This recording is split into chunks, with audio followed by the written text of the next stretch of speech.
Hello everyone, welcome back to my channel. কেমন আছো তোমরা সবাই? আজকে আবারও চলে আসলাম পুকুর থেকে জাল ফেলে মাছ ধরার জন্য। না, আজকে আমরা কেউ মাছ ধরবো না, আজকে বাবা জাল ফেলে মাছ ধরবে আর আমরা হলাম দর্শক। তো দেখা যাক বাবার জালে কি মাছ পড়ে। বাবা তো এখানে জাল ফেলেই জলে নেমে পড়েছে।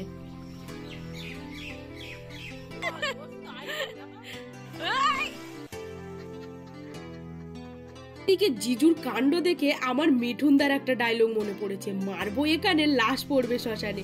জিজুর হয়েছে তাই, পড়লো এখানে আর উঠলো কোথায় দেখো।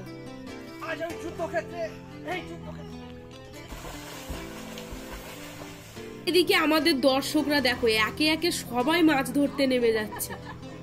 জিজুর জলে নামা দেখে এখানে মা আর মাসিও জলে নেমে পড়েছে। আজ মাছেরা বুঝবে কারা নেমেছে মাছ ধরতে। এদিকে বাবা এখন জাল ফেলে দিয়েছে, দেখা যাক কি মাছ পড়ে। আর সবাই জলে এত মজা করছে দেখে আমারও মনে হচ্ছিল জলে নেমে পড়ি। এই যে ফল, এতক্ষণ জল টানাটানি করার ফল। এদিকে আমাদের যোদ্ধারা অনেক কষ্ট করার পর ফাইনালি কয়েকটা মাছ পড়েছে, আর যার মধ্যে কয়েকটা পোনা মাছ ছিল ছোট ছোট, তো সেগুলোকে বাবা ছেড়ে দিয়েছে। আর এই দেখো এখানে পড়েছে একটা কাতলা মাছ, যে কাতলা মাছটা খুব একটা বড় ছিল না, কিন্তু মাছটা ছোট থাকলেও কি আজকে আমরা এটাকে নিয়ে নিয়েছি। আর এখানে দেখো আমার জন্য মাছটা প্রায় পুকুরে চলেই যাচ্ছিল। তো দেখা যাক এরপরে জাল ফেলে ঠিক কি কি মাছ পড়ে। পুকুরে নেমে মাছ ধরার আনন্দটাই আলাদা। শুধু যাদের বাড়ি গ্রামে আর যাদের এরকম একটা পুকুর আছে তারাই এই আনন্দটা বুঝবে। এদিকে আমাদের যোদ্ধাদের যুদ্ধ কিন্তু আবারও শুরু হয়ে গেছে।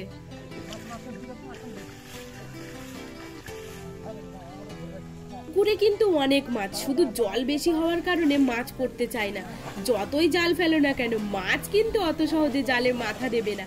সেই জন্য মার বাবা এভাবে পাড়ে জাল ধরে রেখেছে আর জিজু এখন জল নাড়াচ্ছে। তো দেখা যাক এইভাবে এখন মাছ পড়ে কিনা। আচ্ছা, তোমাদের বাড়িতে কাদের কাদের পুকুর আছে জানিও তো। আর সেই জলে নেমে তোমার কি স্নান করতে ভালো লাগে? আমার কিন্তু পুকুরের জলে স্নান করতে খুবই ভালো লাগে। কি এখন বাবা আস্তে আস্তে জালটা টেনে তুলছে, আর টেনে তোলার পরই বোঝা যাবে ঠিক কি মাছ পড়েছে। আমার বাবা যেমন জাল ফেলে মাছ ধরতে পারে, আমার মাও কিন্তু খুব ভালো জাল ফেলে মাছ ধরে।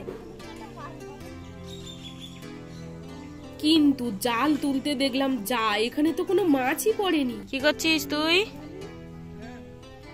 শাক তুলছি, খাবো তাই। এদিকে দিদি এখন বাগানে শাক তোলায় ব্যস্ত। এবার মনে হচ্ছে মাছ পড়তে পারে। দেখো একদম জাল দিয়ে পুরো ঘাটটাকে ঘিরে ফেলা হচ্ছে, যদি এবারে কোনো মাছ পড়ে, বড় মাছ। আমাদের বাড়িতে যখন কেউ আসে বা কোনো অনুষ্ঠান হয় সবাই মিলে কিন্তু এইভাবেই পুকুরে নেমে মাছ ধরে, আর সেই মাছগুলো দিয়েই দুপুরে জমিয়ে রান্না বান্না করা হয়। এদিকে এই সব কাণ্ড কারখানা করতে গিয়ে ঘাটের কাছে ছিল কাঠ, আর সেই কাঠেই বেঁধে গেছে জাল, যার জন্য দেখো এখন বাবাকে ডুব দিয়ে জাল ছাড়াতে হচ্ছে। এদিকে মা এখন জাল টেনে তুলছে, আর জালটা একটু তুলতেই বাবা বলল বড় একটা মাছ পড়েছে। তো চলো কাছে গিয়ে দেখা যাক কি মাছ। এই তো বড় মাছ। আর এই মাছটার নাম হলো গ্রাস কাপ মাছ। তো আজকে মতো তো মাছ ধরা আমাদের হয়ে গেছে, দেখা হবে পরের ভিডিওতে। টাটা।